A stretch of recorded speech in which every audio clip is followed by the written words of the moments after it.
join us. This is brilliant.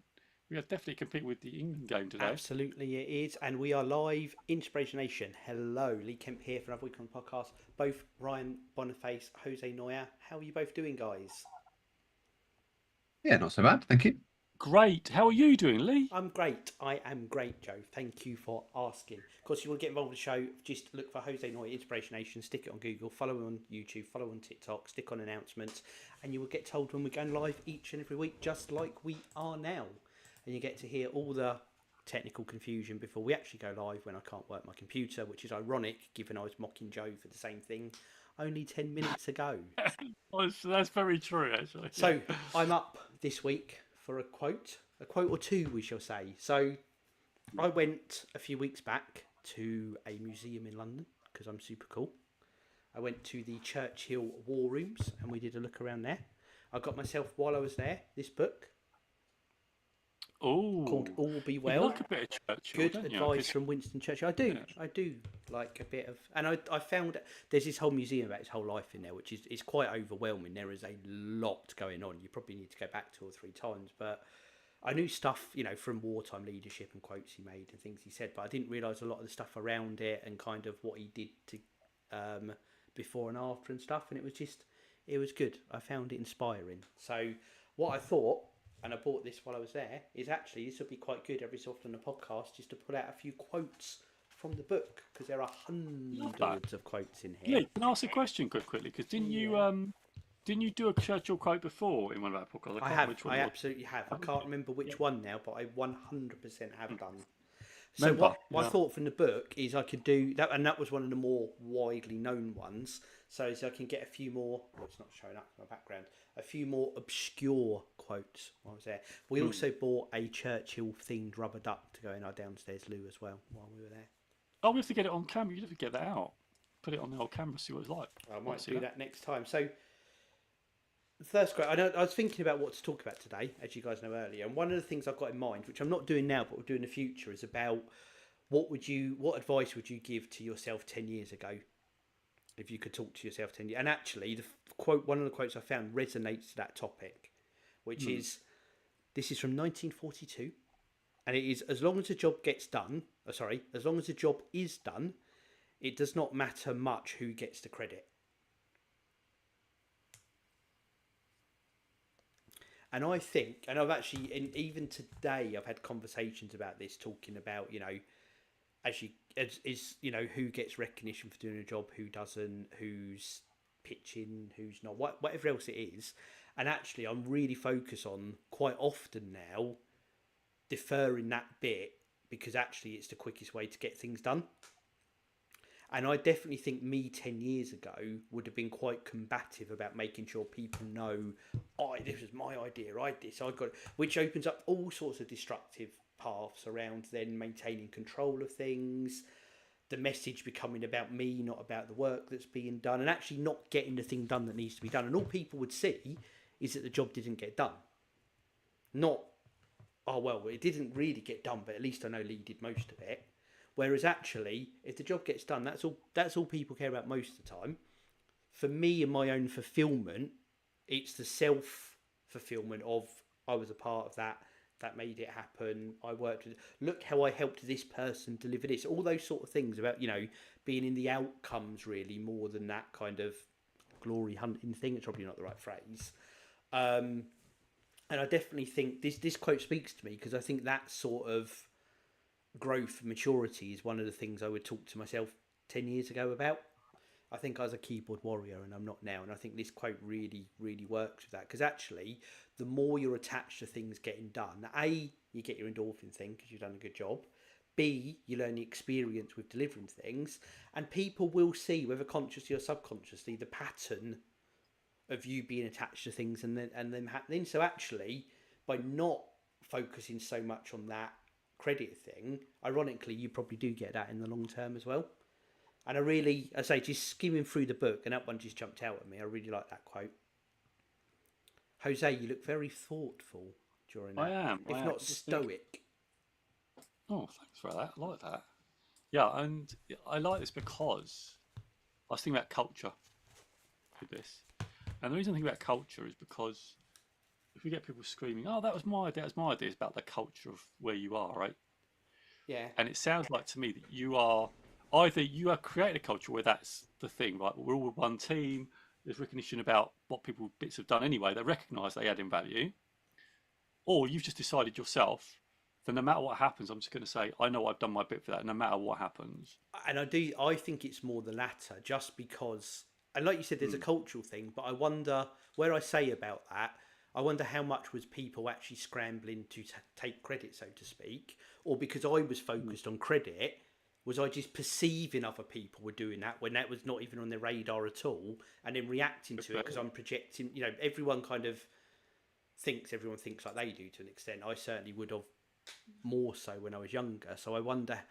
I think it's a lot more on my decision about shaping my own reality than anything else. I think. That's very stoic when you said that's a very stoic approach. Batted it straight back to me. I love it.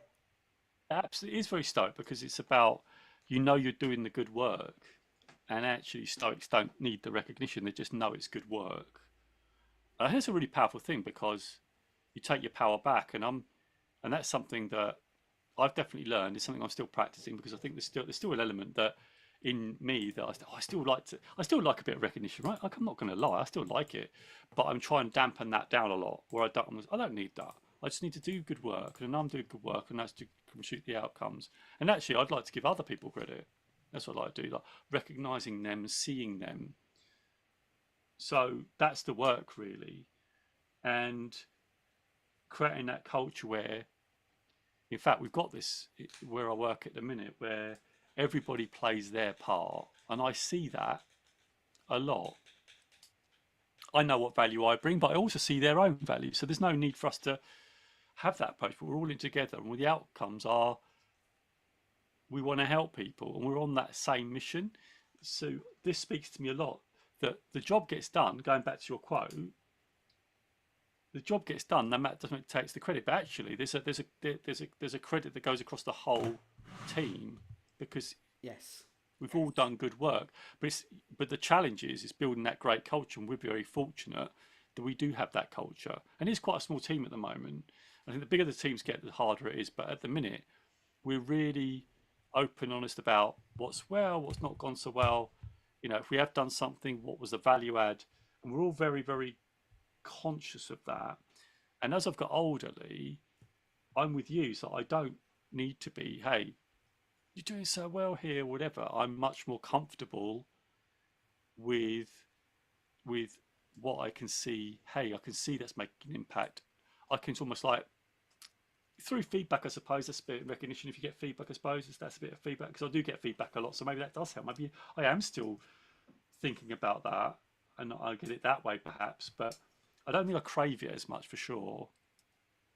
And I know that my mission is to help, right? So if I'm doing that, having a good conversation, then that's what matters. And having a space where people are, you know, exploring what could be better, how could I do different things, but also celebrating success.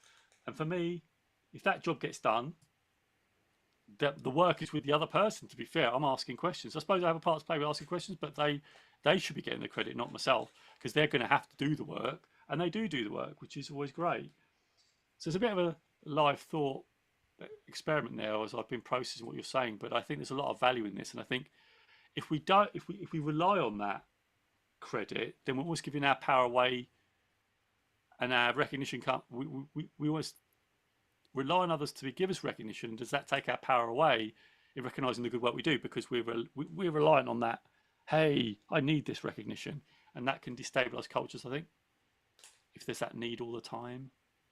Yeah, I love this. Agreed. And I'm just trying to think of an example. Have you got an example where this is happening? Like, you know, but like, is this happening somewhere right now, real time? And is there a real? I don't know if there's anything. It's more of a kind of behaviour, I think. So I can't think of anything specific, but it's definitely either where I've done before or not. I mean, I know it's there. I know the feeling when I had that.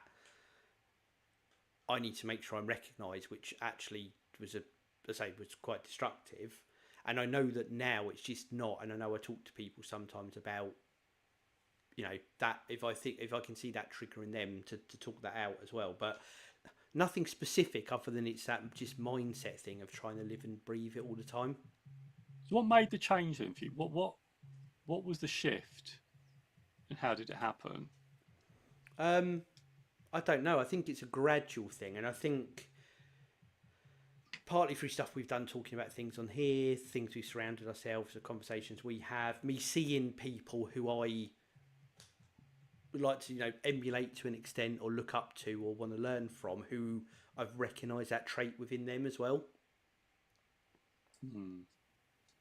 Love that. Yeah, it's like they are like role models, I suppose. Yeah, absolutely that. Where that either I've seen it with them where they've reacted in a situation different I would, and I'm like, let's take that on board. Or also where I've voiced my opinion and then they've kind of countered that, and I'm like, oh, actually, yeah, that's a good perspective. So I just think it's being open to challenging your own behaviour sometimes, and it's just like anything that stresses you out should be something you question, I think, and I think that's just I love that sort of thing.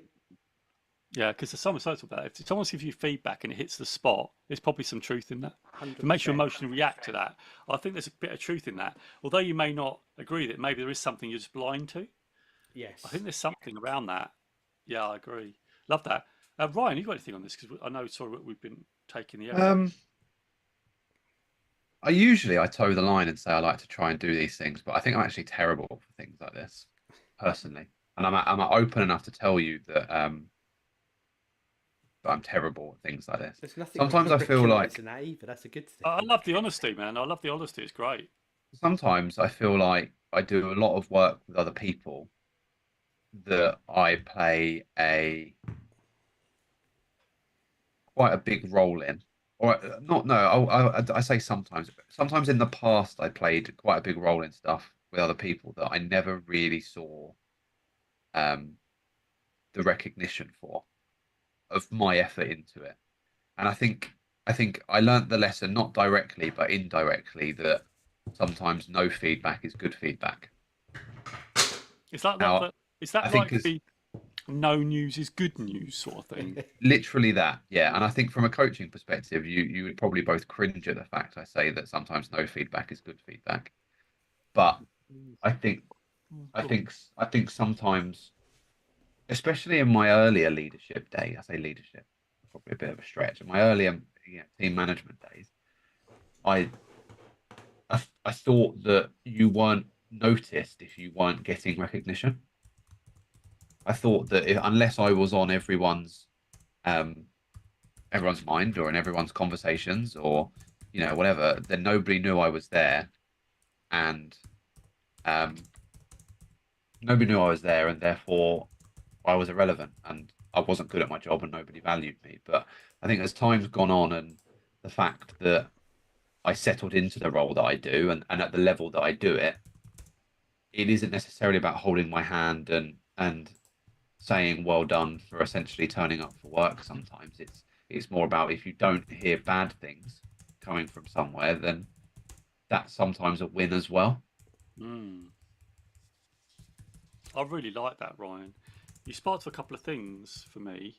One was the saying, I think it's Jeff Bezos, so don't quote me that, maybe one of you could research it, but there was this quote that is what people say about you when you're not in the room. You won't necessarily hear it, but people be talking about it. And the other one is, people are watching, you just don't know about it. Yeah. For example, I'll give you an example, right? We do this podcast, Lee plays back things, but he just said shared 10,000 downloads, right? We don't always see that, but there's people out there download podcasts and listen to it. We don't know they're listening, but people are listening and watching. We don't know. It's just an unknown, right? It's like the Johari window. It's what you don't know. And there's a lot of power in that.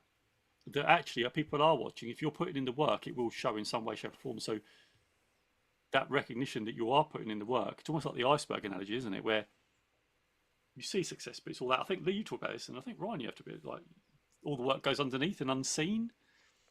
But people are taking notes; they're just not playing it back to you. That's why.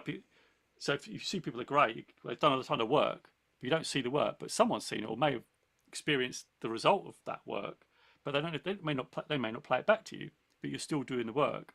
Anyway, I don't know if that makes any thoughts spark off in you, Ryan. But I really like that sparked off me anyway. Any thoughts on? Yeah, I don't really know what I was looking for when I first started doing the job that I did. I don't know what sort of recognition I was after. I don't know if it was well done. You managed to lead a team for a month without crumbling under no pressure whatsoever, or what I don't know what it was that I was after, but So you don't know whatever specifically. You're after something, but you didn't know what it was. whatever it was, I didn't at the Okay. time feel like I got it for whatever reason. And Mm. now in retrospect, I think back and I go, it is literally bread and butter. The stuff that I thought I was doing really well for it was literally bread and butter. And I think it as well, if I got the recognition that I thought I deserved every time I got it, getting it now wouldn't mean anything.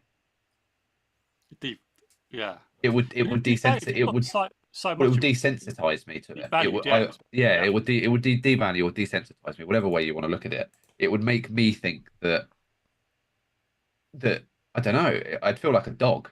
I'd feel like I'd have to get a good boy all the time to to even want to do anything. So I think in retrospect, it was obviously the right thing to do, or to not have to not have pressed it. But I never asked for more. I never said I want more recognition. I just kind of took it as that's what it was. And Mm. then I think as time went on and my line of report changed, God, it must have changed 5 or 6 times since I've been doing the job I've done now. It's it you just come to learn that different people value different things in a slightly different way depending on who they are. Mm. So some of the bread and butter stuff from one of my line managers, I'd always get really, really good feedback for. You're really good at doing the really simple stuff as well as some of the more technically challenging stuff. I think, I used to get things like, I think that's great. I think you're great at what you do, and that's fine.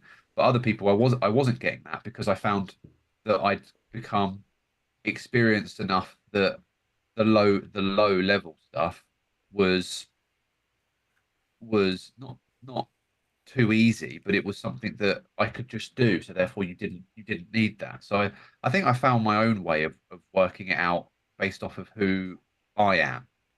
Mm.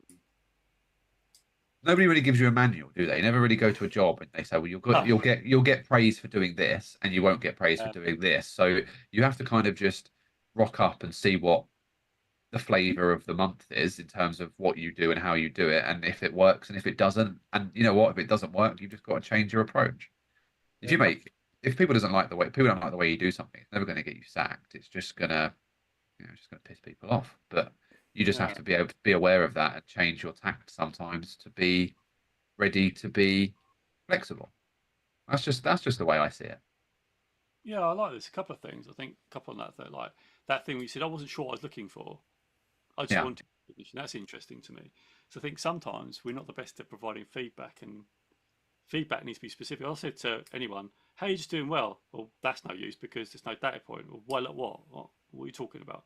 So that's a really important point. But the other thing is, what struck me about what you said was you wasn't sure what you're looking for, but now you're seems that you're just more comfortable about what you do and more confident about what you're doing. So you don't really need it. You just know what you need to do, and you know it adds value, and you just seem more comfortable in your own skin about where you sit.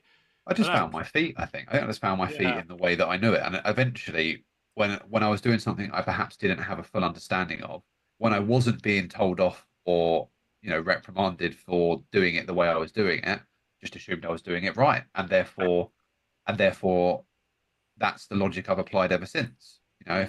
If you tell me to do something and you don't like the way I've done it, unless you tell me, I'm going to carry on doing Oh, it the way that I think is right, right? yeah, But absolutely. again, I wasn't given a manual when I started my career anywhere to say acting like this would get you X, acting like this would get you Y. Apart from the obvious poor behaviors and things like that, it's doing things the way you do them is down to you. And I think that freedom I wasn't really used to.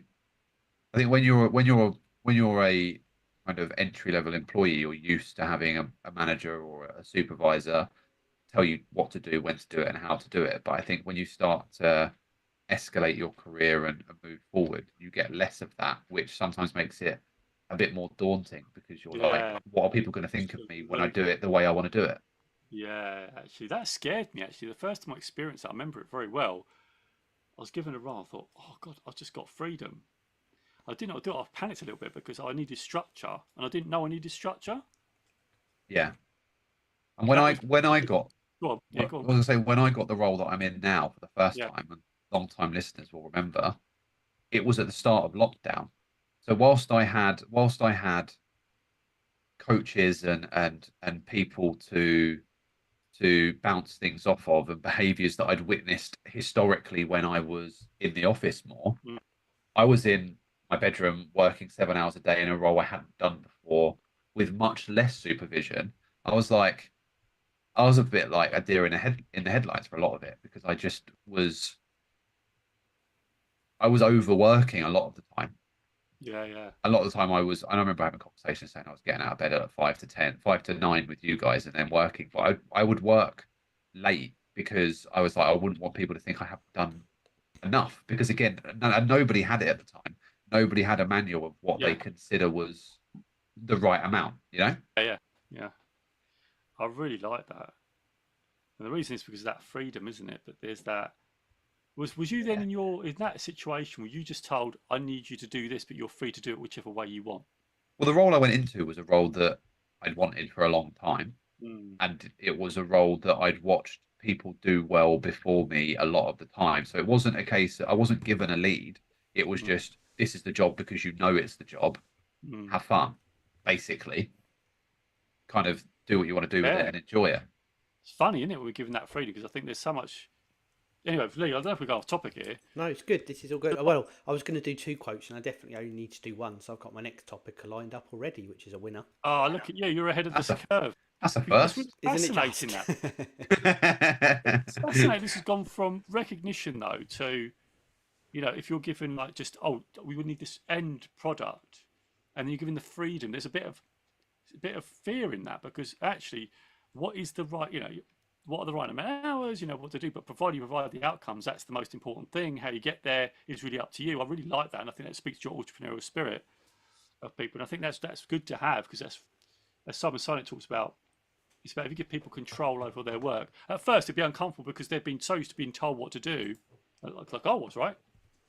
But when you get that freedom, it's a little bit, oh, I've got to do these things. I've got to arrange that. I've got, there's that whole. I'm now really responsible about carving out my day, structuring my day, and I suppose that comes out, and the recognition ties into that, in my view, because the rate is still important because if you're in that, if you're fresh into that, because then you'll sort of say, yeah, it's great. As long as the result's great, that's all I need. That's probably just the confirmation you need. But how you do it is really down to you.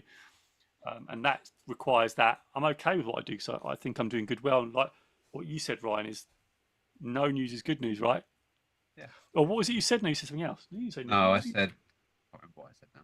I You said said, no feedback is good feedback. oh, that's right. Yeah.